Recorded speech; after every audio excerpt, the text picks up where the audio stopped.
दलितों को कोई कुछ नहीं कर सकता। जीतन राम मांझी करें कि चिराग पासवान ना समझ है, अनुभव की कमी है जो कहते हैं वो करते नहीं। बिल्कुल ठीक कह रहे हैं भाई। अनुभव आप देख रहे हैं, आदरणीय मांझी जी मेरे पिता तुल्य हैं। उनकी उम्र और हमारी उम्र में फ़र्क देखिए कितना है। कतई उनके अनुभव से मेरे अनुभव की तुलना नहीं की जा सकती, और इसीलिए समय समय पर हमेशा मैंने उनके मार्गदर्शन की अपेक्षा रखी है। संसद में भी जब हम दोनों लोग साथ बैठते हैं तो उनसे यही मार्गदर्शन मैं लेता हूं कि अगर कहीं मैं गलत जा रहा हूं, मुझसे कोई गलती हुई हो, तो ज़रूर वो मेरा मार्गदर्शन करें। ऐसे में उनकी जितनी बातें हैं, कई बार मीडिया के माध्यम से उन बातों को प्रस्तुत ऐसा किया जाता है जैसे वो कठोर शब्द हैं, पर बड़ों के कठोर शब्द भी आशीर्वाद के समान होते हैं। ऐसे में उनकी सारी बातें मेरे सराखों पर, और अगर कभी विपक्ष के लोग सोच रहे हैं कि इन बयानों को का इस्तेमाल करके गठबंधन के बीच दरार दिखाने का प्रयास किया जाए, तो कतई विपक्ष की ये मंशा कतई पूरी नहीं होगी। आदरणीय मांझी जी मुझसे बड़े हैं, उम्र में, रुतबे में, तजुर्बे में, मैंने कहा मेरे पिता तुल्य हैं। उनकी तमाम बातें मेरी सराखों पर। कोई सोचे कि उनकी कही हुई बातों से मैं रिएक्ट करके हम लोगों के बीच में किसी तरीके की दरार दिखेंगी, ये कतई संभव नहीं है।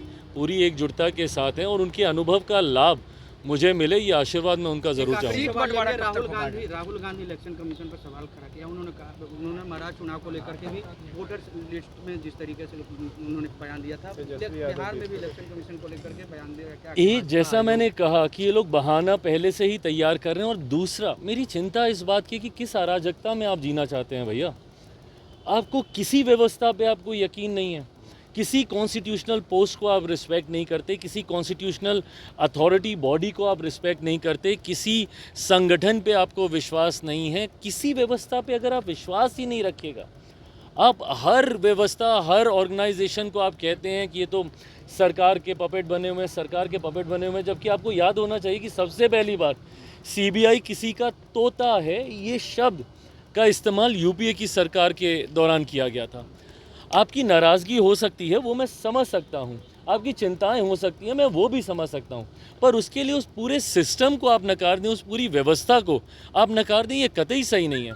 आप ईवीएम पे आप ठीकरा फोड़ते हैं, ईवीएम अब क्या, अब ईवीएम ठीक हो गए, अब सारी चीज़ें ठीक हो गई, जो अब आपने ये नया शगुफा आपने शुरू कर दिया। हकीकत है आपको अपने पे ध्यान देने की ज़रूरत है। अगर इसी तरीके से ठीकरा फोड़ने का कार्य अगर आप करते रहेंगे तो कभी विपक्ष मजबूती से वापस नहीं लौट पाएगा। इन सिस्टम्स पे, इन बॉडीज़ पे, इन अथॉरिटीज़ पे आपको विश्वास रखना होगा। इंडिया गठबंधन में सीट बंटवारा हो जाएगा भाई, समय रहते हो जाएगा। अभी समय है, चुनाव में अभी समय है, और हमेशा की तरह बहुत एमिकेबली एनडीए ने हमेशा से बहुत सहजता से सीटों का बंटवारा करने का कार्य किया। लोकसभा, विधानसभा, हर चुनाव में इस बार भी उतनी सहजता से। चिराग पासवान चुनाव लड़ेंगे।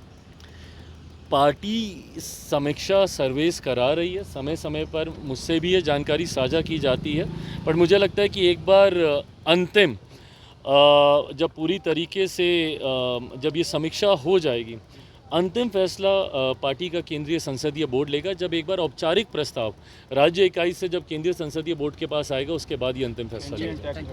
100%।